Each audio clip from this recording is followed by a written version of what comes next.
தேவனை நாம் அறிந்திருக்கிறபடியினாலதான் நம்ம நிறுவனத்தில் வந்து நம் தேவனுக்கு மகிமை செலுத்தபடி ஒன்று கூடி நாம் தேவனை ஆராதித்துக் கொண்டிருக்கிறோம்.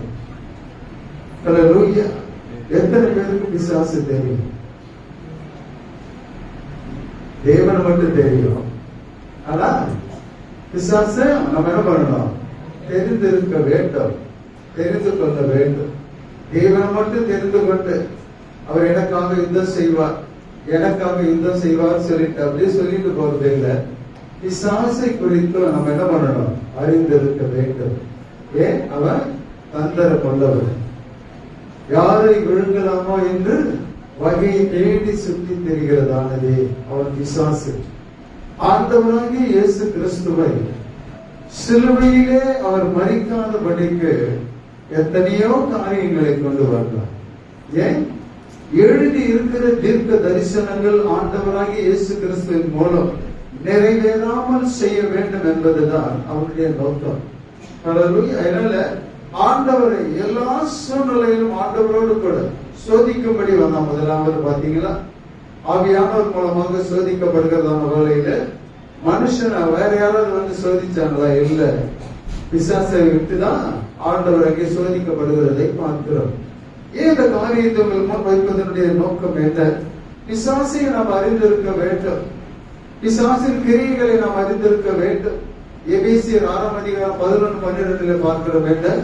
நம் மாம்சத்தோடு ரத்தத்தோடு மட்டுமல்ல, என்னவா வான மண்டலங்கள் இருக்கிற பொல்லாத ஆவிகளினுடைய சேனைகளோடு கூட நமக்கு என்ன இருக்குது? யுத்தம், போராட்டம் உண்டு. ஹல்லேலூயா. போராட்டம் இல்லைன்னு இல்ல. வேதத்தில் நம்ம பார்க்கிற முதல்ல நம்ம பார்த்த வேண்டாம். கடந்த வாரத்துக்கு முதன வாரமா என்ன அந்த அதாவது ஆவியானவரை குறித்து நம்ம பார்த்தோம். அப்ப ஆவியானவர் குறித்து பார்க்கும்போது இதை பாருங்க, இந்த பாட்டில் இருக்கு, இந்த தண்ணி இருக்கு பார்த்தீங்களா? இந்த தண்ணிக்கு இந்த கோடு இருக்கு பாருங்க. இது கீழே பூமி, இது தண்ணி, இந்த இடம் ஒரு வெற்றிடம். இவ்வளவு தண்ணி இருக்குன்னு வச்சுங்க. கீழே இதுக்கு கீழே பூமி, இதுக்கு இடையில வந்து தண்ணி. பூமி, தண்ணி, இடம், வெற்றிடம். இப்போ இந்த பூமி தண்ணியில மூழ்கி இருக்குது. மூழ்கி இருக்கிற பூமி ஒழுங்கின்மையா இருக்குதான்றது யாருக்கு தெரியும்? ஆண்டவருக்கு தான் தெரியும். யாருக்கும் தெரியாது உள்ள என்ன இருக்குது, எந்த சூழ்நிலை இருக்குது. ஆவியானவருக்கு மட்டும்தான் தெரியும். அதனாலதான் ஆண்டவர் சொன்னார், என்ன ஆதியாகமம் 1 அதிகாரம் 2 வசனத்துல என்னவா, பூமி என்ன எப்படி இருந்ததா? ஒழுங்கின்மையும் வெறுமையுமா இருந்தது. தண்ணிக்குள்ள இருக்கிறதான ஒரு காரியம் என்ன? கடலை பாத்தீங்கன்னா அநேக தாவரங்கள் தண்ணிக்கு அடியில் இருக்கும். ஆனா இந்த தண்ணிக்கு அடியில் இருந்ததான வேளையில ஒரு தாவரமும் ஒரு புல் பூண்டும் அங்க கிடையவே கிடையாது. ஆண்டவர் எல்லாவற்றையும் பிரித்து எடுக்கிறதான ஒரு வேலையை ஆவியான இடத்துல கொடுத்ததான வேலையில எல்லாத்தையும் பிரித்து எடுக்கிறார். ஆனால் இந்த கேப் இருக்கு பாருங்க, இந்த கேப் வான மண்டலங்கள் இடையில ஒரு என்ன வெற்றிடம் ஒன்று உண்டு. தண்ணி, வெற்றிடம், இருள், அதுக்கு மேலதான் ஆவியானவர், அதுக்கு மேலதான் பூமி. இதே உங்களுக்கு சொல்றேன்னு சொன்னா, வெறுமையாக்கப்பட்டு இருந்ததான இந்த உலகம். அப்போ வெறுமையாக்கப்பட்டு இருந்ததான உலகம் எப்படின்னா, அதற்கு முன்பதாகவே என்ன நடந்திருக்குது? ஏதோ ஒரு காரியம் இந்த பூமியில நடந்திருக்குது. ஏன்னா ஆதியிலே தேவன் வானத்தையும் பூமியை என்ன பண்ணாராம்? சிருஷ்டித்தார். அதுக்கு பிறகு முந்தின ஒரு பூமி இருந்திருக்கு, முந்தினதான காரியங்கள் எல்லாமே இருந்திருக்குது. மனுஷன் இருந்தா, புல் பூண்டுகள் இருந்தது, மிருகங்கள் இருந்திருக்கும், எல்லாமே இருந்தது. அதோடு கூட பிசாசு இல்லை. பிசாசு இல்லாத ஒரு உலகம் இருந்தது. பிசாசு கிடையாது. வான மண்டலங்களிலே பொல்லாத ஆவிகள் கிடையாது. இந்த வான மண்டலங்களிலே பொல்லாத ஆவிகள் அதை ஆக்கிரமித்துக் கொள்வதற்கு என்ன காரணம்? அதை முதல்ல நம்ம தெரிஞ்சு கொள்ளணும். அந்த வெற்றிடமான இடத்தை யார் இருந்ததுன்னு சொன்னா, பிசாசினுடைய தூதர்கள் தான் இருந்தாங்க. ஆனா அதுக்கு முன்பதாக உயர்ந்ததான படைக்கப்பட்டதான அந்த உலகத்தில யார் இல்ல? பிசாசு கிடையாது, எதிர்ப்பு கிடையாது, ஒண்ணுமே இல்லை. படைத்ததான ஆண்டவர் இந்த உலகத்தை படைத்தான். எல்லாமே சரியா இருந்தது, சரியா இருந்தது. அப்ப பாக்குறவே இந்த தண்ணி, இந்த பூமி, இந்த வெற்றிடம் இதுதான் இருக்குது. மறுபடியும் ஒரு உலகத்தை படைக்கிறார் இல்ல, மறுபடியும் முந்தி இருந்ததான ஒரு உலகத்தை ஆண்டவர் மீண்டும் என்ன பண்றாரு, அதை ஹல்லேலூயா கட்டுகிறார், மறுபடியும் உருவாக்குகிறார், புதியதாக மாற்றுகிறார். யோபு சொல்வார், சுவாசத்தினாலே வானங்கள் என்ன பண்ணப்பட்டதாம், அலங்கரிக்கப்பட்டது. மீண்டும் அந்த சுடர்கள் உருவாகுவதற்கு யார் இந்த காரியத்தெல்லாம் செய்யறாரு சொன்னா, பரிசுத்த ஆவியானுடைய சுவாசம். அப்ப இருள் இருந்தது, இருளுக்குள்ளே வெளிச்சம் இருந்தது, தண்ணீர் இருந்தது, ஹல்லேலூயா. தண்ணீருக்கு அடியிலே பூமி இருந்தது, பூமிக்கு அடியில என்ன இருந்தது, பாதாளம் இருந்தது. ஆனா வேதத்திலே நாம் பார்க்கிறதான வேலையில வேதம் தெளிவாக சொல்லுகிறதான காரியம் என்ன, பிசாசு என்கிற ஒருவன் இந்த பூமியில கிடையாது. பிசாசு இந்த பூமியில இல்ல. ஒரு உலகம் எப்படிப்பட்டதா இருந்ததுன்னா, எந்த விதமான ஒரு எதிர்ப்பும் இல்லாத ஒரு உலகத்தை ஆண்டவர் நேர்த்தியாய் படைத்து, அங்கே பட்டணங்கள் இருந்திருக்கு, எல்லாமே இருந்திருக்குது.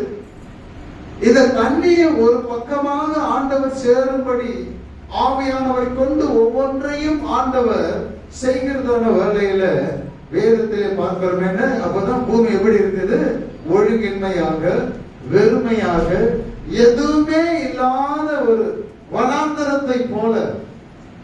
ஹல்லேலூயா. பூமி எப்படி இருந்தது, வனாந்தரம். இப்ப இருக்கிற வனாந்தரத்துல புல்லு பார்க்கலாம், ஒருவேளை செடி கொடி பார்க்கலாம், முள்ளு பார்க்கலாம், மரங்கள் பார்க்கலாம். ஆனா அந்த இடத்தை பார்க்கும் போது ஒன்றையுமே பார்க்க முடியாத அளவுக்கு அது வெறுமையா இருந்தது, ஒழுங்கின்மையா இருந்தது. இது எதற்கு அடையாளம்? இந்த பூமி இப்படி மாறுவதற்கு யார் காரணம் அப்படின்னு சொன்னா, வேதாகமத்திலே பார்க்கிறோம். என்ன வேதம் தெளிவாய் சொல்லுகிறதான காரியம் என்ன, யூதா நிருபத்திலே 6ஆம் வசனத்தை எடுத்தவங்க டக்குன்னு வாசிங்க.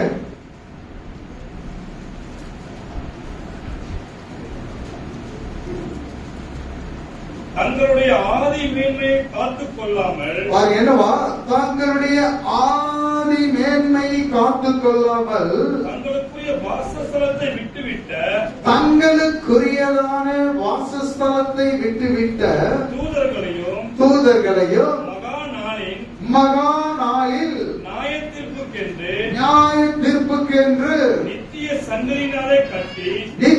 சங்கிலியினாலே கட்டி அந்த காலத்தில் அடைத்து வைத்திருக்கிறார். போதும், அந்த காலத்திலே அடைத்து வைத்திருக்கிறார். பிசாசு எங்க இருக்கிறார்?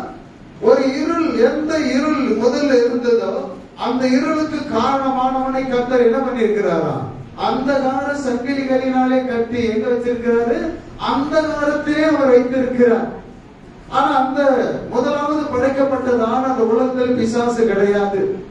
ஹல்லேலூயா. வேதம் தெளிவாய் சொல்லுகிறது என்ன, அந்த படைக்கப்பட்டதான ஒரு இடத்துல, அந்த முதலாவது படைக்கப்பட்டதான எல்லாத்தையும் படைத்ததான ஆண்டவர் அவன் எங்க வச்சிருந்தார், அவன் பிசாசு கிடையாது. ஹல்லேலூயா. இவன் யாரு, சங்கிலியினாலே கட்டி அந்த காலத்திலே அடைத்து வைக்கிறவன் பிசாசு. அப்ப அவன் பிசாசு கிடையாது.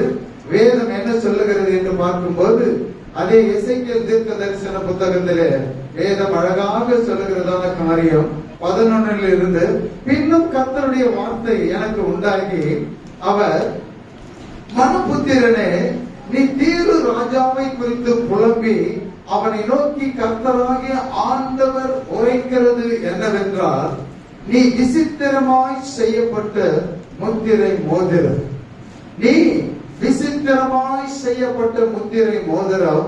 அடுத்தது என்னவா, நீ ஞானத்தால் நிறைந்தவன், பூரண அழகுள்ளவர். பாருங்க, இவன் யாரு, ஞானம் நிறைந்தவன், பூரண அழகுள்ளவன், விசித்திரமாய் செய்யப்பட்டதான முத்திரை மோதிரம்.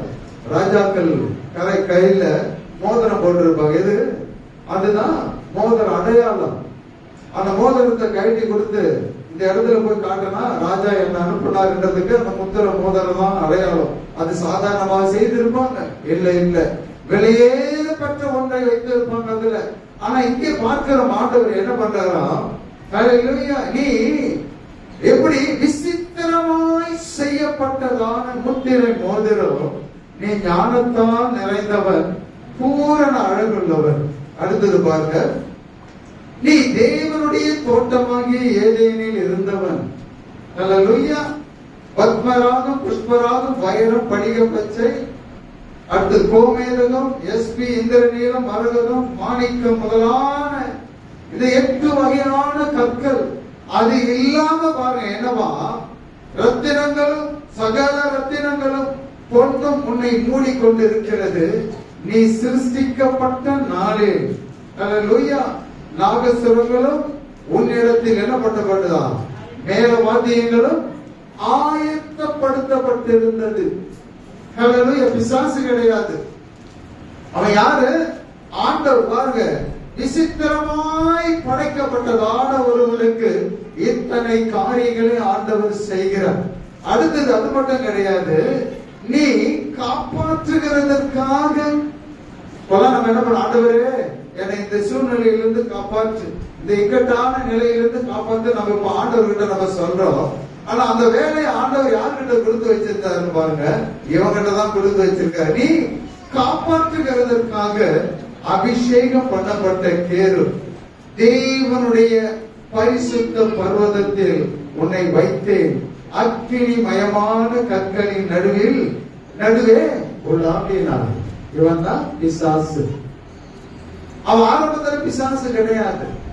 அவன் எப்படிப்பட்டவனா இருந்தா, ஹல்லேலூயா, தேவன் அவனுக்கென்று ஒரு வாசஸ்தலத்தை ஏற்படுத்தி அந்த இடத்திலே வைத்தார். அதனாலதான் அந்த வசனத்துல படிச்சேன், அவர்கள் தங்களுக்குரிய வாசஸ்தலத்தை விட்டு விட்டார்கள். எப்படி விட்டுட்டாங்க, ஹல்லேலூயா, அவர்களுக்கென்று ஒரு வாசஸ்தலம். அவனுடைய உடைய பார்த்தீங்கன்னா அவனுக்கு மேல இல்லாத கற்களே கிடையாது, எல்லாம் விலை உயர்ந்த கற்கள். அது மட்டும் கிடையாது, பொன்னினாலே மூடப்பட்டவன். அவ்வளவு அழகானவன், ஞானம் நிறைந்தவன். அதே அதிகாரத்தில் 3ஆம் வசனம் பாருங்க, இதோ தானியேலை பார்க்கிறோம், நீ யாரு, ஞானவான், ரகசியமானது என்று உனக்கு மறைபொருள் அல்ல. நாம நினைக்கிறோம் தானியேல் எவ்வளவு ஞானவான், பாத்தீங்களா, எல்லாத்தையும் அவன் அறிந்திருக்கிறான். ஆனா வேதம் சொல்லுகிறது, இவன் எப்படிப்பட்டவனா, தானியேலை பார்க்கிலும் ஞானம் உள்ளவன், தானியேலை பார்க்கிலும் அடுத்தது என்ன, ரகசியமானது ஒன்று, இவனுக்கு மறைவானது எதுவுமே கிடையாது. அந்த அளவுக்கு தேவன் அவனை வைத்திருக்கிறார். ஆனா அவன் பாருங்க என்னவா, ஒருத்தர்கிட்ட ஞானம், ஒருத்தர்கிட்ட பணம் நிறைய இருந்தாவே அதுவே அவனுக்கு தொல்லையும் ஆணி வேறா இருக்கு, அவனை கெட்டு போவதற்கு. இங்க பாருங்க, நீ உன் ஞானத்தினாலும் உன் புத்தியினாலும் என்ன பண்ண, உன்னை நீ எடுத்துக்கொண்ட கீரு ராஜாவை முன்வைத்து இவனை பேசுகிறதை பார்க்கிறோம் ஆண்டவர்.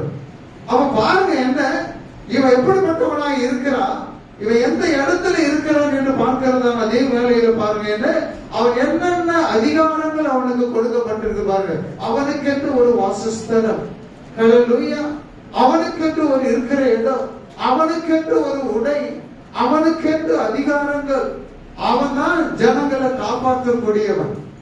அவன் கரத்துல தான் ஆண்டவர் என்ன பண்ணார், எல்லாவற்றையும் கொடுத்து வச்சிருந்தார்.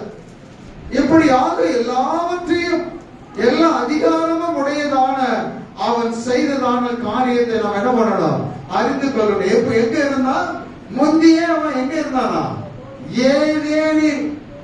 ஏதேன் தோட்டத்தில் இருந்தவன், ஏதேன் தோட்டத்துல அவன் இருந்தவன். அப்ப அந்த ஏதேன் தோட்டம் என்ன பண்ணப்பட்டது, மீண்டும் உருவாக்கப்படுகிறதை பார்க்கிறோம். அப்ப பாருங்க, ஏன் இப்படிப்பட்டதான ஒரு சூழ்நிலை என்று பார்க்கும்போது வேதம் சொல்லுகிறது, ஏசாயா தீர்க்கதரிசன புத்தகத்துல அழகாக நம்ம பார்க்கிறோம் என்னவா, அவன் இவ்வளவு அழகாக, இவ்வளவு ஞானமாக, இவ்வளவு ரகசியங்களை அறிந்தவனாக, அவனுக்கென்று ஒரு தனி ராஜ்யத்தை போல ஒரு வாசஸ்தலத்தை ஆண்டவர் வைத்து, அவனுக்கென்று ஒரு அதிகாரம் என்ன, ஜனங்களை அவன் காப்பாற்றுகிற கேதுவினாக ஆண்டவர் அவனை வைத்து இருக்கிறார். ஆனால் வசனம் என்ன சொல்லுகிறது என்று பார்க்கும்போது எசேக்கியேல் 9:9, அதாவது 28:9, நீ யாரு? அவர் ஆவி கிடையாது, ஹல்லேலூயா, தேவ தூதனை போல கிடையாது. அவன் விசித்திரமாய் அவன் செய்யப்பட்டதான ஒரு மனுஷன் நம்ம சொல்லலாம். ஏன் சொன்னா அதற்கு ஆதாரங்கள் இருக்குது. எப்படி நம்ம பார்க்கிறோம்னு சொன்னா, ஆண்டவரே சொல்றாரு என்ன, அந்த 28ஆம் அதிகாரத்துல 2ஆம் வசனத்தை பாருங்க, அழகாக எழுதி இருக்குது.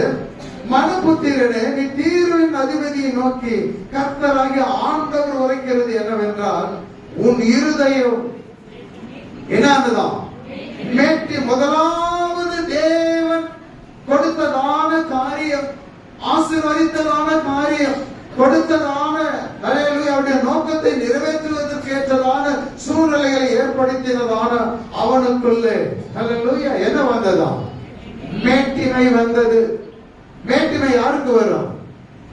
தேவ தூதனுக்கு வரும். காபிரியேல் தூதன் அப்படியா இருந்தா? இல்ல இல்ல. ஹல்லேலூயா. யோவானுக்கு வெளிப்படுத்தின விசேஷத்தை அவன் காலில் விழும்போது அப்ப அவன் சொல்லுவான் என்னன்னு சொல்லிட்டு, நானும் உன்னை போல ஒரு ஊழியக்காரன். நீ என் காலெல்லாம் விழக்கூடாது. யாருக்கிட்ட இருக்கணும்? தேவனுடைய பாதத்துலதான் நீ விழணும்னு அவன் சொல்லுவான். ஆனா இங்கே பார்க்கிறோம் என்ன, வேதம் தெளிவாக சொல்லுகிறது என்ன, அவன் அதாவது என்னவென்றால், உன் இருதயம் மேட்டிமை கொண்டு நான் தேவன். அவன் உள்ள எப்படி வந்தது பாரு, நான் தேவன், நான் சமுத்திரத்தின் நடுவே தேவாசனத்தில் வைத்திருக்கிறேன். அப்ப ஆண்டவருடைய தேவாசனம் என்று சொல்லுகிறதான வேலையில, சிங்காசனம் என்று சொல்லுகிறதான வேலையில அது எங்க இருந்தது? வசனம் சொல்லுது, நீ சமுத்திரத்தின் ஆழத்தில் போனாலும் நான் என்ன பண்ணுவேன்? அங்கே இருப்பேன். அப்ப என்ன அர்த்தம்? சமுத்திரத்திலும் அவருக்கு என்ன இருக்குது? அங்க ஒரு சிங்காசனம் இருக்கிறது. அவன் சொல்றான், நான் அந்த சிங்காசனத்துல அந்த தேவாசனத்தில், அது தேவனுடையது, நான் அதுல போய் உட்காருவேன்னு சொல்லுவான். வீட்டில் இருக்கிற என்று சொல்லி, உன் இருதயத்தை தேவன் இருதயத்தை போல ஆக்கினாலும், நல்லா கவனிக்கணும், ஆண்டவர் பிதாவாகி தேவனுக்கு ஒரு சரி சமமாக தன்னை நீ ஆக்கி கொண்டாலும் கூட ஆண்டவர் சொல்றாரு என்னவா, நீ மனுஷனே அல்லாமல் என்ன இல்ல, தேவன் அல்ல. அப்ப இவன் யார்? அவன் மனுஷன். ஹல்லேலூயா. ஆதாரம் இருக்குது, மனுஷன் தான் அவன். ஆசாரி ஊழியம் செய்வதற்கு ஆரோனை தெரிந்து கொள்ளலாம் ஆண்டவர். அவனுக்கென்று ஒரு வஸ்திரத்தை, அந்த வஸ்திரத்திற்குரிய காரியம் என்ன? பரிசுத்த ஆவியினாலே ஏவப்பட்டவர்கள், அவர் ஆலோசனை மூலம் செய்யப்படுகிறதான அந்த ஆடை. ஆனால் இங்கே பார்க்கிறோம், இந்த கேளுவுக்கு, அதாவது இவனுக்கு கொடுக்கப்பட்டதான ஆணையம் அப்படிதான். எல்லாவித கற்கள், தங்கம், இப்படி அவனுக்கு ஒரு வாசஸ்தலம் தனியாக, அவனுக்கு ஒரு அதிகாரம் இருந்தால், இதை எல்லாவற்றையும் அவன் அனுபவிக்கிறதான வேளையில அவனுடைய இருதயம் மேட்டிமை ஆனதுனால தன்னை தேவனுக்கு சமமாக அவன் என்ன பண்ணான்? நினைத்தான். அதுதான் முதலாவதான வீழ்ச்சி. இது யார் நினைப்பான்? மனுஷன் தான் என்ன பண்ணுவான்? நினைப்பான். பாருங்க, ஹல்லேலூயா. மனுஷனுக்கு தான் இந்த பெருமை வரும். மனுஷன் தான் ஏதாவது ஒரு காரியம் வந்தாக்கா டக்குன்னு என்ன பண்ணும்? அவனுக்கு பெருமை வரும். ஆனா இங்க வேதம் சொல்லுகிறது 9ஆம் வசனத்திலும், உன்னை கொல்லுகிறவனுக்கு முன்பாக நான் தேவன் என்று நீ சொல்வாயோ? கொலை யார் செய்வாங்க? மனுஷனை தான் செய்வோம். தேவதூதன் யாராவது கொலை செய்ய முடியுமா? முடியாது. ஆனா இங்க பாருங்க, வசனம் சொல்லுது, உன்னை கொல்லுகிறவனுக்கு முன்பாக நான் தேவன் என்று நீ சொல்வாயோ? உன்னை குத்தி போடுகிறவன் கைக்கு நீ மனுஷனே அல்லாமல் யார் இல்ல, நீ தேவன் அல்ல. ஹல்லேலூயா. ஏன் இதை நான் உங்களுக்கு சொல்றேன்னு சொன்னா, முதலாவது நாம் தெரிந்து கொள்ளக்கூடியதான காரியம், எந்த தேவ தூதனும் அழகானவன், அப்படியானவன், இப்படியானவன் இருக்கா? ஆனா இங்க பார்க்கிறோம் என்ன, உன் அழகினால் உன் இருதயம் மேட்சிமை ஆயிற்று. ஆண்டவனை உருவாக்கும் போது விசித்திரமாய் அவனை படைத்தார். என்ன அருமையான ஒரு காரியம், விசித்திரமாய் படைத்தார். இப்படி படைக்கப்பட்டதான மனுஷனுக்குள்ளே அந்த மேட்டிமை வந்ததுனால, எதனால வந்ததா? உன் அழகினாலும் உன் இருதயம் மேட்டிமை ஆயிற்று, உன் மினுக்கினாலும் உன் ஞானத்தை கெடுத்தாய். ஹல்லேலூயா. மினுக்கிற அவன் நடந்து போகிறதான வேலையில் எப்படி இருக்கும்? தேவனுடைய மகிமை வேற, இவனுக்கு கொடுக்கப்பட்டதான மகிமை வேற. ஹல்லேலூயா. அவ்வளவு மகிமையான காரியத்துக்குள்ள அவன் என்ன பண்ணிட்டு இருந்தான். அவனுக்கென்று ஒரு வாசஸ்தலத்தை ஆண்டவர் கொடுத்திருக்கிறார் பாருங்க. ஏதோ பாருங்க, அழகாக எழுதியிருக்கு. அப்போ ஆண்டவர் சொல்றார் என்ன, ஞானத்தை கெடுத்தாய், உன்னை தரையிலே தள்ளி போடுவேன், ராஜாக்கள் உன்னை பார்க்கும்படி உன்னை அவர்களுக்கு முன்பாக வேடிக்கையாக்குவேன். ஒரு மனுஷனுக்கு என்னைக்கு பெருமை வருதோ அன்னைக்கு அவன் விழுந்து போயிட்டான்னு அர்த்தம். இங்க இவனுக்கு கொடுத்ததான காரியங்கள் நிமித்தம் வந்ததான பெருமை அது பாருங்க. என்னவா, உன் அக்கிரமங்களின் ஏராளத்தினாலும் இப்படியாக சொல்லப்பட்டு எழுதப்பட்டதான காரியம் ஏசாயா தீர்க்கதரிசன புத்தகத்தில் அழகா இருக்குது பாருங்க. என்னவா, உன் ஆடம்பரமும் உன் வாத்தியங்களின் முழக்கமும் எங்க தள்ளுண்டு போயிடுச்சு. 11 பாருங்க, வாத்தியங்களின் முழக்கமும் பாதாளத்தில் தள்ளுண்டு போயிற்று. அங்க பார்க்கிறோம் என்ன, எசேக்கியா, அதாவது எசேக்கியால உன்னை நான் ராஜாக்களுக்கு முன்பதாக வேடிக்கை ஆக்குவேன். இதெல்லாம் எப்ப நடக்குது, அதெல்லாம் நமக்கு என்ன பண்ணணும், நாம் தெரிந்து கொள்ளணும் பாருங்க. ஆண்டவர் பாருங்க என்ன, அவனை தள்ளுகிறதான வேலையில் எப்போ பாருங்க, அழகா எழுதிருக்குது. கீழே இந்த 14ஆம் அதிகாரத்துல கீழே இருக்கிற பாதாளம் முன்னிமித்தம் அதிர்ந்தது. தேவன் அவனை கீழே தள்ளுகிறதான வேலையில, அவனுடைய வாசஸ்தலத்தை விட்டு கீழே தள்ளுகிறதான வேலையில அவன் எங்க விழுந்தான், தரையிலே விழுகிறதான வேலையிலே, பூமியிலே பாதாளத்திலே விழுகிறதான வேலையில, தரையிலே விழும்போது பாதாளமே என்ன பண்ணுச்சு, அதிர்ந்ததுன்னு சொல்லப்பட்டு. அவன் எங்க தள்ளினார், பூமியில தான் தள்ளினார் ஆண்டவர். அப்படி தள்ளும் போது என்னாச்சு, அவனை தள்ளுறதுக்கு முன்னாலே ஆண்டவர் என்ன பண்ணி வச்சிருக்காரு, அவனுக்கு ஒரு இடத்தை வச்சிருக்கிறார் ஆண்டவர். இவன் மேட்டிமை கொள்ளும் போதே அவனுக்கு ஆயத்தப்படுத்தப்பட்ட இடம் வேற, பாதாளம் வேற. ஹல்லேலூயா. மனுஷர்கள் மரித்து போகிற பாதாளம் வேற. ஹல்லேலூயா. ஆனா இங்க பார்க்கிற அவனை தள்ளினதான வேளையில, அவன் கீழே விழுந்த வேளையில என்ன நடக்குதுன்னு சொன்னா, பாதாளமே அதிர்ந்தது. உன் வருகைக்கு எதிர்கொண்டு, இவர் வரப்போறான்னு எதிர்கொண்டு என்ன பண்ணிட்டு இருக்காங்க, அங்க இன்னும் காத்துட்டு இருக்கிறாங்க பாதாளத்துல. அவங்க யாருன்னு சொன்னா, வேதம் சொல்லுகிறது என்ன, பூமியிலே அதிபதிகளாய் இருந்து செத்த ராட்சதர் யாவரையும் முன்னிமித்தம் எழுப்பி. அதுக்கு முன்ன ராட்சதர் எப்ப இருந்தாங்க, எப்ப வந்தாங்க, அதுக்கு முன்ன இருந்தாங்கட்டு இல்ல. நோவா காலத்துலதான் என்ன பண்ணாங்க, ராட்சதர் இந்த பூமியில இருந்தாங்க. ஆதியாகமம் 6ஆம் அதிகாரம் படிக்கும் போது ராட்சதர்கள் என்ன பண்ணாங்க, இந்த பூமியில இருந்தாங்க. இந்த ராட்சதர்கள் தான் இங்க என்ன பண்ணப்பட்டிருக்கு, சொல்லப்பட்டிருக்காங்களா, இவன் வருவான்னு எதிர்பார்த்துக்கிட்டு இருக்காங்க, காத்துக்கிட்டு இருந்தாங்க. நல்லா யோசனை பண்ணி பாருங்க.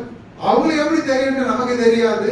ஆனா வேதம் சொல்லுகிறது என்ன, எல்லா ராஜாக்களையும் அவருடைய சிங்காசனங்கள் இருந்து எழுந்திருக்க பண்ணுகிறது எப்போ, நீ என்னைக்கு இந்த பூமியில விழுந்தியோ, இதுக்கு முன்னால செத்து போனவன் எல்லாரும் எழுந்து உன்னை பார்க்க முடியாதான். அந்த எசேக்கியேல் சொல்லப்பட்டிருக்கு, நான் உன்னை வேடிக்கை ஆக்குவேன், ராஜாக்களுக்கு முன்பதாக வேடிக்கை ஆக்குவேன். அவங்க எல்லாம் என்ன சொல்றாங்க, அவர்கள் எல்லாரும் உன்னை நோக்கி அவனை பார்க்கிறாங்க. என்ன, இந்த ராட்சதெல்லாம் பார்க்கிறாங்க.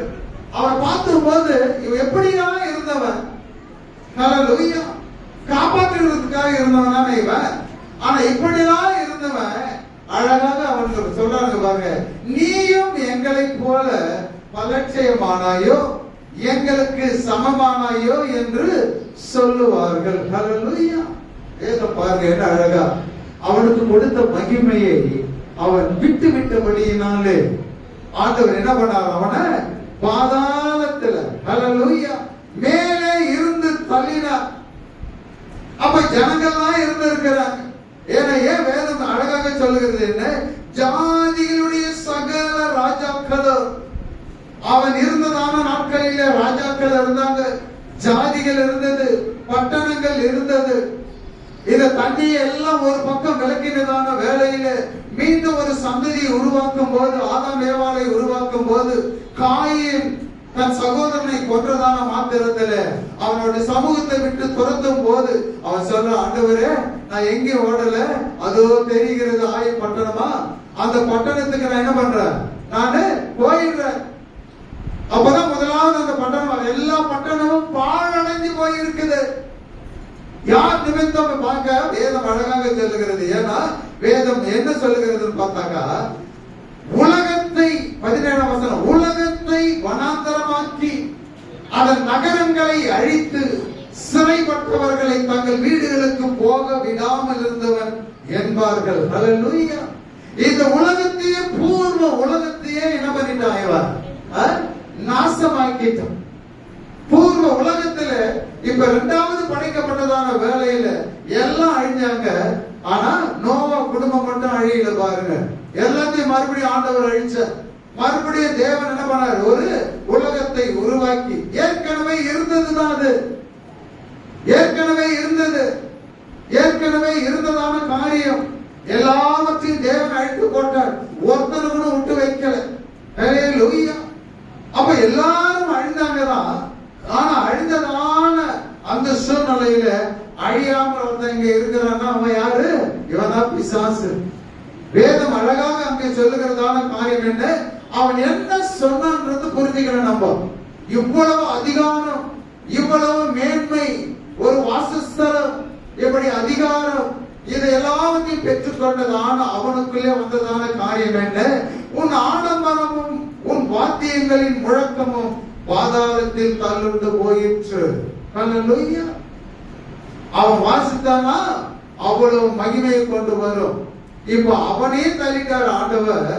அவனுக்குரியதான எல்லாவற்றையும் ஆண்டவர் தள்ளுகிறதான வேலையில என்னவா, அப்ப பாருங்க என்னவா, அவன் யாரு, ஏதேன்ல மட்டும் இருந்தவன் கிடையாது, தனியா ஒரு வாசஸ்தலத்தில் மட்டும் இருந்தவன் கிடையாது.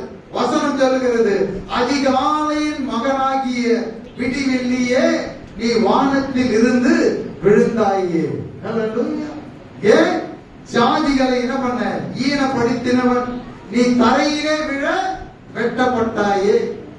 இது எப்ப நடக்குது, நல்லா யோசனை பண்ணி பாருங்க. இது எப்ப நடக்குது, முதல்ல ஒரு உலகம் அழிக்கப்பட்டது. அப்ப இவன் அழிந்து போகல, செத்து போகல. காரணம் என்னன்னு பார்த்தா, யோபனுடைய புத்தகத்திலே வாசிக்கும் போது இதே பிசாசு என்ன பண்றாங்க, வந்து தேவபுத்திரர் நடுவில் நிற்கிறதை பார்க்கிறோம். தேவன் அவனோடு கூட பேசுகிறதை பார்க்கிறோம். ஹல்லேலூயா. தேவன் அவனோடு கூட பேசுகிறதை பார்க்கிறோம். அப்பதான் கேட்கிற, என்ன இப்ப யோபனை பார்த்தியா, அவனுடைய தொழில், அவன் செய்யக்கூடிய காரியம் தொடர்ந்து நடைபெற்றுக் கொண்டுதான் இருக்குது. எப்போ அவன் பாதாளத்துக்குள்ளே அடைக்கப்படுகிறான் என்பதை நாம் அறிந்து கொள்ள வேண்டும். இவன் தான் பிசாசு. எப்போ விழா தள்ளினார் என்ன, அவன் தான் விடிவெள்ளி. அழகாக சொல்லுகிறது, அதிகாலையின் மகனாகி விடிவெள்ளியே நீ வானத்தில் இருந்து விழுந்தாயே. ஏன் நீ ஜாதிகளை ஈனப்படுத்தினவன். அது மட்டும் கிடையாது, நான் வானத்துக்கு ஏறுவேன், தேவனுடைய நட்சத்திரங்களுக்கு மேலாக என் சிங்காசனத்தை உயர்த்துவேன். அதுதான் அவனுடைய வீழ்ச்சிக்கு காரணம். ஆண்டவர் எல்லாவற்றையும் செய்தாரு. அவன் என்ன பண்ண பாருங்க, என்னவா, நான் என்ன பண்ணுவேன், வானத்துக்கு ஏறுவேன், வானத்துக்கு ஏறுவேன். இரண்டாவது காரியம், தேவனுடைய சிங்காசனத்துக்கு மேலாக, அவருடைய சிங்காசனத்துக்கு மேலாக நான் என்ன பண்ணுவேன், என் சிங்காசனத்தை உயர்த்துவேன். வடபுறங்களில் உள்ள ஆராதனை கூட்டத்தின் பர்வதத்திலே இருப்பேன். அது தேவன் இருக்கிற இடம், ஆராதனை ஸ்தலத்திலே ஆராதிக்கிறது இடத்துல, அவர் இருக்கிற இடத்துல அங்கே விடல, நான் இங்கேயும் போய் இருப்பேன் அப்படின்னு சொன்னா. அடுத்து பாருங்க என்னவா, நான் மேகங்களுக்கு மேலாக உன்னதங்களில் ஏறுவேன், உன்னதமானவருக்கு ஒப்பாவேன். தேவனுக்கு அவர் உன்னதம், இவனுக்கு மேல இருக்கிறாரு, அவருக்கு சொல்றான், நான் அதுக்கு மேல போயிட்டு அவரோடு கூட ஈக்குவலா என் சிங்காசனத்தை நான் என்ன பண்ணுவேன், போடுவேன் அப்படின்னு சொல்றான் பாருங்க. மேகங்களுக்கு மேலாக உன்னதங்களில் ஏறுவேன், உன்னதமானவருக்கு ஒப்பாவேன் என்று நீ உன் இருதயத்தில் சொன்னாயே. ஆனாலும் நீ என்ன பண்ணப்பட்ட, அகாதமான பாதாளத்திலே தள்ளுண்டு போனாய். ஹல்லேலூயா. எந்த பாதாளம், கீழ் பாதாளம் அதிர்ந்தது. அவன் விழுந்த பூமியில விழுந்த வேளையில கீழ் பாதாளம் அழிந்தது, அதாவது அதிர்ந்தது. அப்பதான் பூமி அதிர்ச்சியே ஆரம்பமானது. எப்போ இந்த உலகத்துல பூகம்பம் வந்ததுன்னு சொன்னா, என்னைக்கு ஆண்டவர் மேல இருந்து அவனை தள்ளினாரோ அன்னைக்கு அவன் விழுந்தான் பாருங்க. அதாவது பூமி அதிர்ச்சி எங்க ஏற்படும்? பூகம்பம் எங்க வரும்? வானத்துல வராது, பூமிக்கு அடியில தான் வரும். பூமிக்கு அடியில வர்ற காரியத்தை வச்சுதான் சுனாமி வரும், எல்லாமே வரும். அது எப்ப நடந்ததுன்னு சொன்னா, என்றைக்கு ஆண்டவர் விடிவெள்ளியாகிய அந்த தூதனை ஆண்டவர் கீழே தள்ளுகிறதான வேலையில வசனம் சொல்லுகிறது, கீழ் பாதாளம் என்ன ஆயிடுச்சாம்? அதிர்ந்தது. அல்லேலூயா. பூகம்பம் அன்னைக்குதான் வந்தது, ஆரம்பிச்சதே அன்னைக்குதான், பிசாசினாலதான். அழகாக இங்க சொல்லப்பட்டதான காரியம் என்ன? ஆனாலும் நீ அகாதமான பாதாளத்தில் தள்ளுண்டு போனாய். ஏன் சொன்னா 17 வசனம், உலகத்தை வனாந்தரமாக்கி அதன் நகரங்களை அழித்து சிறைப்பட்டவர்களை தங்கள் வீடுகளுக்கு போக விடாமல் தடுத்து கொண்டிருக்கிறவன் தான் அவன். தேவ சித்தத்தை நிறைவேற்ற விடவே மாட்டான். அப்ப பாருங்க என்ன, இப்ப ராட்சதர்கள் எல்லாம் மறித்தாங்க. ராட்சதர்கள் மறித்து என்ன பண்ணாங்க? பாதாளத்துக்கு போனாங்க, நரகத்துக்கு போனாங்க. நோவா காலத்துல எல்லாம் மடிஞ்சு போனாங்க.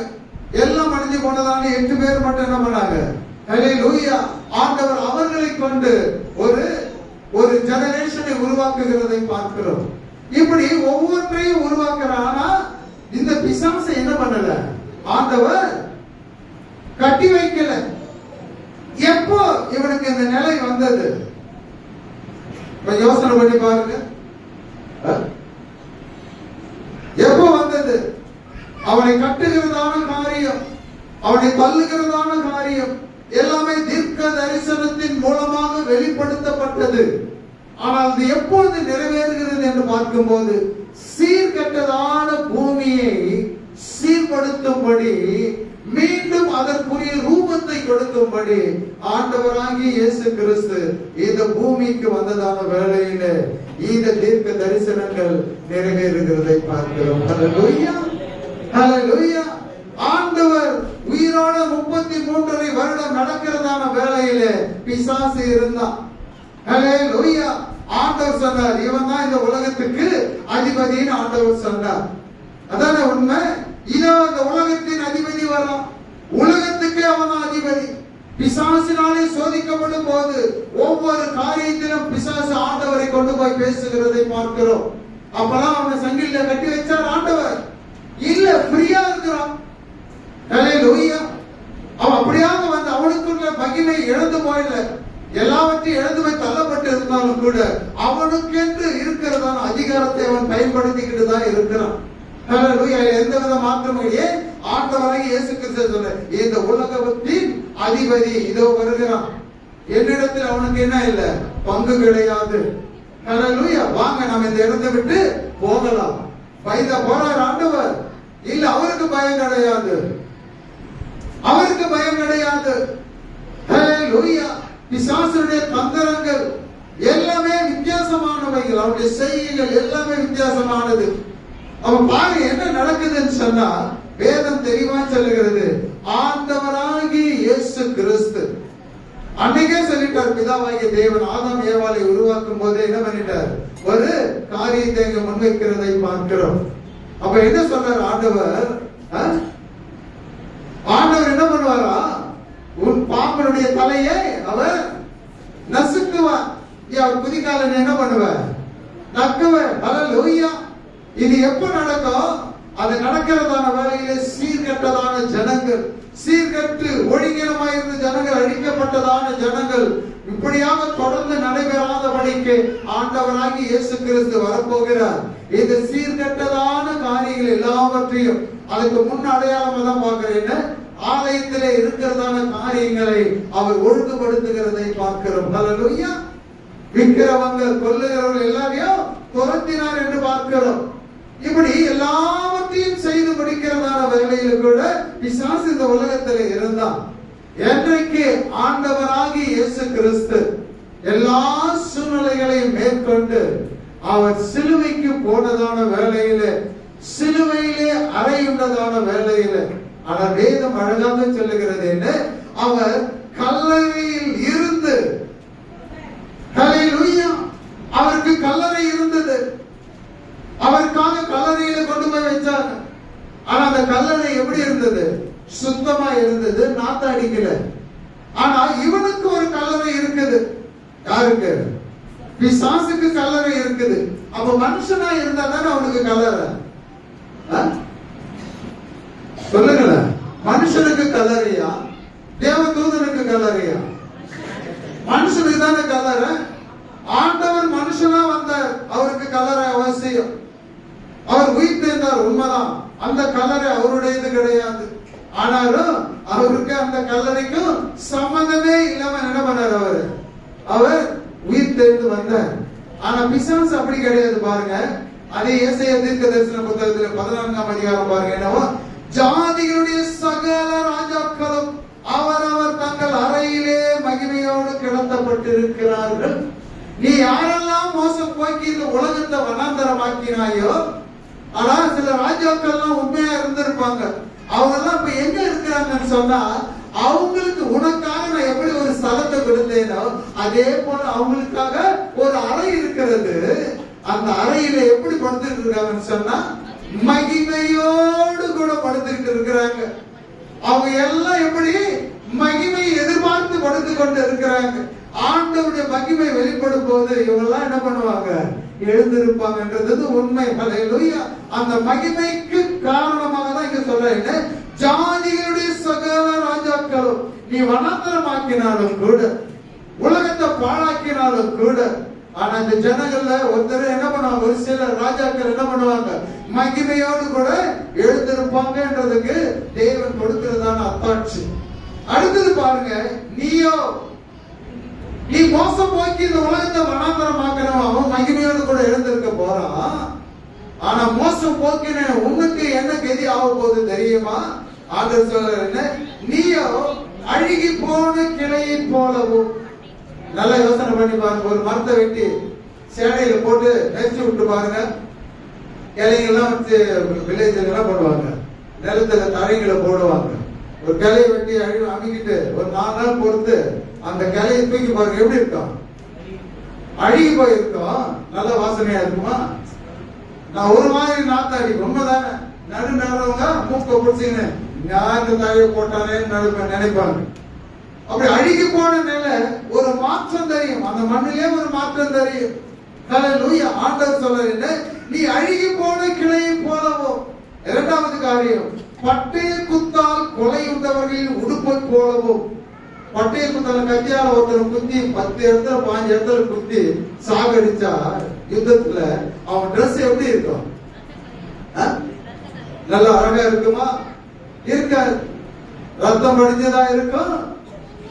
அந்த கத்தியினால குத்த இடத்தெல்லாம் பொத்தலாம் இருக்கும். அது இல்லாம 1 வாரம் 2 வாரம் போனா அந்த டிரெஸ் எப்படி இருக்கும்?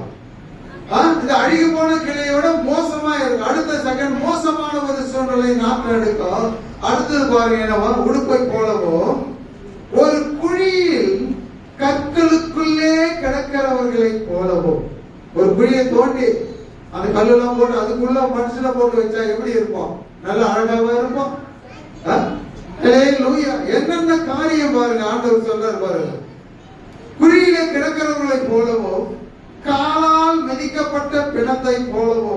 ஒரு முனத்தை போட்டுட்டு ஒரு 50 பேர் ஒரு 100 பேர் அது மேல நெருப்பு மெரிக்கிற மாதிரி மெரிச்சுக்கிட்டு ஓடுனா போனம் ஒண்ணுமே ஆகாது. ஏன்னா நெருப்பு மெரிக்கிற மாதிரி முதல்ல ஓடுறவன் தான் மெதிப்பான், அடுத்தவெல்லாம் தாண்டி ஓடிடுவோம். அப்படி இல்லை, வழியே இல்லாமல் அது மேலே நடந்து ஒருத்த மேல ஒருத்த மெதிச்சா என்ன ஆவான்? பஞ்சா ஆயிடுவோம்.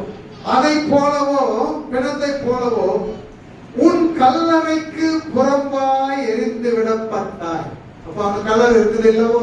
அவன் யார்? அவன் வேதத்தின்படி நீ மனுஷனே அல்லாமல் நீ தேவன் அல்லன்னு ஆண்டவர் சொன்னார் அல்லவா? நீங்க தான் வருது. என்ன? நீ கல்லறை உனக்கு இருக்குது, ஆனா அந்த கல்லறையில் உன்னை வைக்க போறது கிடையாது. மாறா என்ன? நீ செய்ததான காரியம் எனக்கு ஈக்குவலா எல்லா இடத்திலும் சமுத்திரத்திலும் வந்து செய்யறேன்றான். ஆராதனை ஸ்தலத்துக்கு அந்த இடத்துல நாம இருப்பான்றான். மேகத்துக்கு மேலே வந்து அவருக்கு ஈக்குவலான ஒரு சிங்காசனத்தை போட்டு அப்படிதான் இருப்பேன்னு சொன்ன. இப்படி ஒரு இடத்தையும் அவன் விட்டு வைக்கல பாருங்க. அதனாலதான் அவனுக்குன்னு ஆண்டவர் நியமிக்கப்பட்ட செய்யப்பட்ட கல்லறை கூட அந்த இடத்துல அவனை கொண்டு போறது கிடையாது. ஆண்டவர் அழகா சொல்றாரு என்ன, அவர் என்னவா அழகா சொல்றார், உன் கல்லறைக்கு புறம்பாய் எரிந்து விடப்பட்டாய், நீ அவர்களோட அடக்கம் பண்ணுவதில்லை, அடக்கம் பண்ணப்படுவதில்லை. சாதா மனுஷன் செத்தாங்களே, அடக்கம் பண்ணப்பட்டு அவங்க அறையில் இருக்கிறாங்களே மகிமையோடு கூட, அப்படிலாம் நீ இருக்க போறதே கிடையாது. நீ அவர்களோட அடக்கம் பண்ணப்படுவதில்லை. நீ உன் தேசத்தை கெடுத்து உன் ஜனத்தை கொன்று போட்டாய், தீமை செய்கிறவர்களுடைய சந்ததி. நல்லா கவனிக்கணும். ஆண்டவர் சொன்னார், நீ உன்னை காப்பாற்றுகிறதற்காக அபிஷேகம் பண்ணி ஆண்டவர் அவனை வச்சா, காப்பாற்றுகிறதற்கு பதிலாக என்ன பண்ணிட்டான் அவன்? என்ன செய்தான்? அங்க வசனம் சொல்லுது, எல்லாரையும் கொன்று போட்டு விட்ட, எல்லாரையும் நீ சாகடிச்சிட்ட. ஹல்லேலூயா. அதனால நான் என்ன செய்ய போறேன், உன் ஜனத்தை நீயே கொன்று போட்ட, உனக்காக கொடுத்த. அதே எப்படி ஜனங்கள் அவனுக்காக கொடுத்தார்? ஆண்டவர் கூட மோசேயிடத்தில் சொன்னார், ஆண்டவர் அழைக்கும் போது என் ஜனம் சொன்னார், தப்பு செய்யும் போது ஆண்டவர் சொன்னார், மோசே பார்த்து உன் ஜனங்கள் ஆண்டவர் சொன்னார். தப்பு செய்யறவன தன்னோட ஜனத்தை ஆண்டவர் ஏற்றுக்கொள்றது கிடையாது. பாருங்க, இங்கே பார்க்கிறோம் என்ன, நீ உன் தேச, அதாவது உன் தேசத்தை கெடுத்து உன் ஜனத்தை கொன்று போட்டாய், தீமை செய்கிறவனுடைய சந்ததி இந்த பூமியில ஒரு போதும் என்ன பண்ணலாம், பேர் பெறுவதே கிடையாது. ஹல்லேலூயா. அப்ப இவன் எப்படிப்பட்டவனா இருந்தா, நன்மை செய்யும்படி, பாதுகாக்கும்படி, காப்பாற்றும்படி அவனை ஆண்டவர் விசித்திரமாய் செய்து அவனுக்கென்று ஒரு வாசஸ்தலத்தை ஏற்படுத்தி ஒரு தேசத்தை கொடுத்து ஆண்டவர் செய்ய சொன்னார். அவன் செய்யக்கூடிய வேலையை விட்டுட்டு எதை செய்யக்கூடாதோ, எதை நினைவுக்கு கொண்டு வரக்கூடாதோ அதை செய்ய ஆரம்பிச்சான். பாருங்க, அதனால ஆண்டவர் என்ன பண்ணார், அதே காரியம் என்ன, அவன் செய்த காரியத்தை நிமித்தம் தான் வேதம் தெளிவாய் சொல்லுகிறது. 2 பேதுரு 2:4 என்ன சொல்லுது பாருங்க. 2 பேதுரு 2:4 டக்குனு எடுங்க. இன்னொரு வசனத்தை மட்டும் பார்ப்போம். பாவம் செய்த தூதர்களை, யார் என்னவா, இது மட்டும், பாவம் செய்த தூதர்களை தேவன் தப்ப விடாமல், என்னவா, தேவன் தப்ப விடாமல் அந்தகார சங்கிலிகளை கட்டி, இவங்க எப்படியா, இந்த சங்கிலிக்கு வேற பேர், அந்தகார சங்கிலிகளினாலே கட்டி நரகத்திலே தள்ளி நியாய தீர்ப்புக்கு வைக்கப்பட்டவர்களாய் ஒப்பு கொடுத்தார். என்னவா, இந்த தேவ தூதர்கள், பாவம் செய்த தேவ தூதர்கள், தூதர்கள் பேர் மாறி போது பாருங்க. பாவம் செய்த தூதர்கள், பாவம் செய்த தூதர்கள் எப்படியா, அந்தகார சங்கிலிகளினாலே கட்டி, நரகம் இல்லைன்னு இல்ல, நரகம் யாருக்காக ஆண்டவர் ஏற்படுத்தினார்னு சொன்னா, அக்கினியை கந்தகம் எரிகிற கடல் இருக்குன்னு சொன்னா, வேதம் சொல்லுகிறது, இந்த வேதத்தில் எழுதப்பட்டிராத, ஜீவ புஸ்தகத்தில் எழுதப்பட்டிராத அவங்களதான் கொண்டு போய் ஆண்டவர் என்ன பண்ணுவார், அக்கினி கந்தகமும் எரிகிற கடலிலே 2ஆம் மரணமாகி அதுக்குள்ளே தள்ளுவாராம். அதுக்குள்ளே தள்ளுவதற்கு முன்பதாக இங்க இவங்க எல்லாம் எங்க இருக்கிறாங்கன்னு சொன்னா, இங்க பாவம் செய்த தூதர்கள், பிசாசெல்லாம் எங்க இருக்கிறாங்கன்னு சொன்னா, வேதம் சொல்லுகிறது, அந்தகார சங்கிலிகளினாலே கட்டி நரகத்திலே தள்ளி நியாய தீர்ப்புக்கு வைக்கப்பட்டவர்களாக ஒப்பு கொடுக்கப்பட்டிருக்கிறது. அதே வெளிப்படுத்தல் 20ஆம் அதிகாரம் 1-2 டக்குனு இருக்க வாசிங்க. நானே வாசிக்கிறேன் பாருங்க.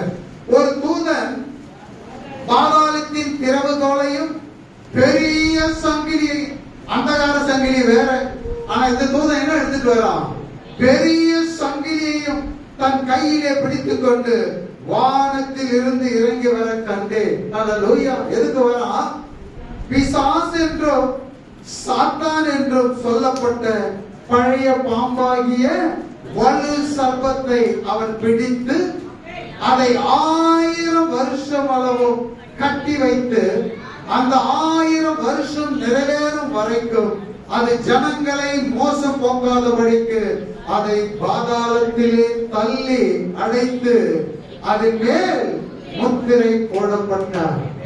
ஏன், எந்த முத்திரை மோதிரமாக படைத்தாரோ ஆண்டவர், அவனை பெரிய சங்கிலிகளினாலே தம்முடைய தூதனை அனுப்பி அவனை அந்த காலத்திலே கட்டி அங்க என்ன பண்ணார், எந்த முத்திரையே அவன் வித்தியாசமாய், எந்த முத்திரை அவனுக்கு பெருமையை கொண்டு வந்ததோ, எந்த முத்திரை தன்னை தேவனுக்கு முன்பதாக மேலாக உயர்த்த வேண்டும் என்ற எண்ணத்தை கொண்டு வந்ததோ, அவனை கொண்டு வந்து வைத்ததான இடமும் கூட என்ன, அதே பாதாளத்திலே வைத்து அவனுக்கு ஒரு அடையாளம் என்ன, ஒரு முத்திரை. ஏன்னா இவன் ஏற்கனவே வித்தியாசமாக விசித்திரமாய் செய்யப்பட்டவன். இவன் எந்த சூழ்நிலையிலும் வெளியே வந்துட முடியாது. இவனுக்கு ஒரு அடையாளம், அப்போ ஒரு அடையாளம் இருந்தது. இப்போ பாதாளத்திலே ஒரு அடையாளம் என்ன, அந்த பாதாளத்திலே அவனை அடைக்கப்பட்ட இடத்திலே ஒரு முத்திரை. வேற யாருக்குமே கிடையாது பாருங்க. ஹல்லேலூயா. இப்ப தெரிஞ்சுக்கொள்ளுங்க, பிசாசு என்கிறவன் உலகத்துல இல்ல, பிசாசாய் மாறினவன் தான் அவன். ஹல்லேலூயா. தேவனுடைய சித்தத்தை நிறைவேற்றுவதற்கு பதிலாக தன்னையே தேவன் என்று தேவனுக்கு முன்பதாக மேலாக உயர்த்த வேண்டும் என்கிற நோக்கமுடையவன் தான் பிசாசாக அவன் தள்ளப்பட்டான். ஆண்டவர் சீஷர்களை அழைத்தார், பேதுருவை தான் அழைத்தார். பேதுரு எவ்வளவு உண்மையா இருக்கிற மாதிரி நடிச்சுக்கிட்டு தான் இருந்தான். ஆண்டவர் சிலுவையின் மரணத்தை குறித்து அவனோடு கூட பேசும்போது அவன் சொல்ல, அதெல்லாம் முடியாது, அப்படியெல்லாம் நடக்க முடியாதுன்னு சொல்லிட்டு ஆண்டவரையே என்ன பண்ணலாம், கடிந்து கொள்ள தொடங்கும் போது சீஷனாய் இருக்கிறவனை பார்த்து ஆண்டவர் சொன்னார், என்னன்னு, ஹல்லேலூயா, பிசாசு, ஹல்லேலூயா, சாத்தான், நீ சாத்தானா நீ மாறக்கூடாது. நீ எப்படியா இருக்கணும், சீஷனா இருக்கணும், சீஷனா மாத்தணும். மனுஷனை பிடிக்கிறவனா தான் உன்னை கொண்டு வந்தா. நீ என்ன சொன்ன, இதை நடக்க கூடாதபடிக்கு. இவன் நினைச்சா ஆண்டவர் பெருமையா நினைப்பாரு, சாக கூடாதுன்னு சொன்னா. ஆண்டவர் உடனே அவனுக்கு என்ன சொன்னார், ஹல்லேலூயா, உன்னை சாத்தான் சொன்னார், ஹல்லேலூயா, நீ ஒரு பிசாசு. அப்ப பாருங்க, இது எப்ப நடந்தது அப்படின்னு சொன்னா, ஆண்டவராகி இயேசு கிறிஸ்து இந்த பூமிக்கு வந்த பின்பு, ஹல்லேலூயா, நமக்காக ஒரு சிலுவைக்கு சென்ற பின்பு அவர் சொல்ல என்ன, இனியும் பிசாசானவன் நம்மை மோசம் போக்க கூடாதபடிக்கு அவன் என்ன பண்ணலாம், அந்த கால ஹல்லேலூயா சங்கிலிகளினாலே கட்டி அடைத்து வைக்கப்பட்டப்போ நடக்கிறதான காரியம் என்ன, அவனுடைய தூதர்கள் தப்பிச்சவங்க இருக்கிறாங்க, நிறைய பேர் விழுந்தவங்க. ஹல்லேலூயா, அந்த தூதர்களுடைய காரியம் தான் இப்ப நடக்குது. அது கூட என்ன பண்ண முடியாது, அது பெருசா கிடையாது. உலகத்தின் அதிபதியை ஆண்டவர் என்ன பண்ணிட்டார், சங்கிலிகளினாலே கட்டி நியாய தீர்ப்புக்கென்று அடைத்து முத்திரை போடப்பட்ட இனி அவன் வரப்போறதே கிடையாது. ஹல்லேலூயா. அதனாலதான் ஆண்டவர் சொன்னார், எல்லாம் முடிந்தது. ஹல்லேலூயா, எல்லாம் முடிந்தது. இனி நான் செய்யக்கூடிய காரியம் இந்த பூமியில ஒண்ணுமே கிடையாது. ஹல்லேலூயா. என்றைக்கு தன் ஜீவனை விட்டாரோ அன்றைக்கே என்ன பண்ணிட்டார், விடுவதற்கு முன்னாடியே சொல்லிட்டார், எல்லாத்தையும் முடிச்சிட்டார். ஹல்லேலூயா, எல்லாத்தையும் முடிச்சிட்ட, அவன் கதையை முடிச்சிட்ட. அவன் உலகத்துல பிசாசுடைய தூதர்கள் இருப்பாங்க, பொல்லாத ஆவிகள் இருக்கும். பிசாசாலே உன்னை மேற்கொள்ள முடியலன்னு சொல்லும் போது இந்த ஆவிகள் உன்னை என்ன செய்ய முடியும். ஹல்லேலூயா. உலகத்தில் இருக்கிறவனை காட்டிலும் பெரியவன் நமக்குள்ள வந்துட்டா, பெரியவனா இருந்தவங்க பாதாளத்துக்கு போயிட்டா. யாரால ஒண்ணு தான் நம்ம பண்ண முடியுமா, ஒண்ணு செய்ய. அதனாலதான் நம்ம பாடலாம், நான் பயப்படவே மாட்டான். நான் பயப்பட வேண்டிய அவசியமே இல்லை. பயந்த காலம் போயிடுச்சு.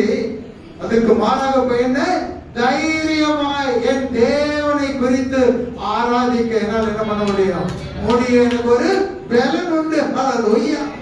என்னை பலவீனப்படுத்தினவன் போயிட்டான். இந்த உலகத்தை வனாந்தரமாக்கினவனை கொண்டு போய் ஆண்டவர் போட்டுட்டார். இந்த உலகத்தை ஒன்றுமே இல்லாமல் செய்தவனை கொண்டு போய் ஆண்டவர் போட்டுட்டார். மீண்டும் ஒரு உலகத்தை படைக்கிறதான வேலையில ஏற்கனவே புதுசா படைக்கல, இருந்ததையே ஆண்டவர் புதியதாக மாற்றி மாற்றி மாற்றி இன்றைக்கு ஒரு புதியதான ஒரு ஜீவனுக்குள்ளே நாம் பிரவேசிக்க ஆண்டவர் கிருபை செய்திருக்கிறார். பிசாசு தடன்னு சொல்லாதீங்க. பிசாசு இப்ப பூமியில கிடையாது, எங்க இருக்கிறானா, அவனுக்கு என்று தனியா ஒரு இடம். பாவம் செய்த தூதர்களை என்ன பண்ணார் ஆண்டவர், நியாய தீர்ப்புக்கு என்று அடைத்து வைத்திருக்கிறார். ஆனா பிசாசு அப்படி கிடையாது. அகாதமான பாதாளம் ஒன்றை ஆண்டவர் அவனுக்கு பிரத்யேகமாக ஏற்படுத்தி அதுக்குன்னு ஒரு தனி சாவி, அந்த சாவியை தூதனிடத்துல கொடுத்து, சாதாரண சங்கிலி கிடையாது, அவனுக்குன்னு விசேஷமான ஒரு சங்கிலியை, பெரிய சங்கிலி பாருங்க, பெரிய சங்கிலியை கொண்டு வரான். இனி என்ன பண்ணக்கூடாது, பூமியில நாசம் பண்ணக்கூடாது, மோசம் பண்ணக்கூடாதுன்னு சொல்லிட்டு ஆண்டவர் அவனை கொண்டு போய் தனி இடத்துல பாதாளம் இருக்குது, அதுக்கு கீழே என்ன இருக்குது ஆண்டவருக்கு தான் தெரியும். அந்த இடத்துல கொண்டு போய் அவனை வைத்து சங்கிலிகளினாலே கட்டி நியாய தீர்ப்புக்கு எப்போ 1000 வருஷம் வரை அவன் அங்கேதான் இருக்கணும். அந்த 1000 வருஷம் அரசாட்சியில நீங்களும் நான் எப்படி இருப்போம்? எப்படி இருப்போம்? மகிமையோடு கூட. நமக்கு யாரு ராஜா? இந்த உலகத்தில் இருக்கிறதான பிரைம் மினிஸ்டரோ அல்ல வேற யாரும் மோடி அவங்க எல்லாம் கிடையாது. மற்றபடி வேற யாருமே கிடையாது. நமக்கு ஒரே ஒரு ராஜா தான், ஒரே தேவன், ஒரே ஆவியானவர், ஒரே கர்த்தர். அந்த ஒரே ஆண்டவர் தான் ராஜாவாக 1000 வருஷம் அரசாட்சி செய்யும் போது உனக்கு கண்ணீர் கிடையாது, வேதனை கிடையாது, துன்பம் கிடையாது. அந்த 1000 வருஷம் முடிந்த பின்பு கொஞ்ச காலம் அவனை ரிலீஸ் பண்ணுவாங்க. ஹல்லேலூயா. ஆனா ஆண்டவர் சொல்றாரு என்னன்னு சொல்லிட்டு, நீங்க அந்த 28ஆம் அதிகாரம் 14ஆம் அதிகாரத்தை படிச்சு பாருங்க. என்ன உன்னை நான் என்ன செய்வேன்? வேடிக்கை ஆக்குவேன், உன்னை நான் அழிப்பேன், இந்த பூமியிலே இராதபடி உன்னை நான் செய்வேன், இந்த பூமியிலே உன்னை சாம்பலாக்குவேன் என்று ஆண்டவர் சொல்லுகிறதை பார்க்கிறோம். ஏன்னா நேரம் இல்லாததுனால அதை அப்படியே சொல்லிட்டேன். ஆண்டவர் சொன்னார் என்ன? என் சிங்காசனத்துக்கு மேல உன்னை உயர்த்தினபடியினால இந்த பூமியிலே இராதபடி நீ இனி இருக்க போறதே கிடையாது என்றார் ஆண்டவர். உன்னை நான் என்ன பண்ணுவேன்? சாம்பலாக்குவேன், உன்னை சாம்பலாக்குவேன். முதல்ல வேடிக்கை ஆக்குவேன், அடுத்தது உன்னை வெட்டி போடுவேன். அடுத்தது என்ன? உன்னை நான் அந்த பூமியிலே சாம்பலாக்குவேன். இனி நீ பூமியிலே ஒரு போதும் இருப்பதில்லை. இந்த பூமியில நம்ம மரிச்சாலும் கூட திரும்பி இந்த பூமிக்கு வருவோம். ஆனா அந்த பூமியில இருந்து பூமியை நாசப்படுத்தினவன் இனி இந்த பூமிக்கு வரும்போதே கிடையாது ஆண்டவர் சொல்லிட்டார். இனி நமக்கு ஒரு நல்ல ஒரு தைரியம் இருக்கு. இனி பிசாசு என்ன பண்ண முடியாது? ஒன்றுமே செய்ய முடியாது. பிசாசியே அதனாலதான் யூதாவில் சொல்லப்பட்டிருக்கிறது, ஆதி மேன்மையை விட்டு விட்டதான தூதர்கள். நீங்களும் ஆதியிலே ஆரம்பத்திலே கொண்ட நம்பிக்கையை முடிவு பரியந்தமும் அதை நீங்க காத்து கொண்டு நிலைத்து உறுதியாக இருப்பீர்களானால் நிச்சயமாகவே அவருடைய வருகையிலே நாம் பார்ப்போம், மகிமையை பார்க்க முடியும். கர்த்தர் உங்களை ஆசீர்வதிப்பார்கள். இப்ப தெரிஞ்சுக்கிட்டீங்களா பிசாசு யாருன்னு?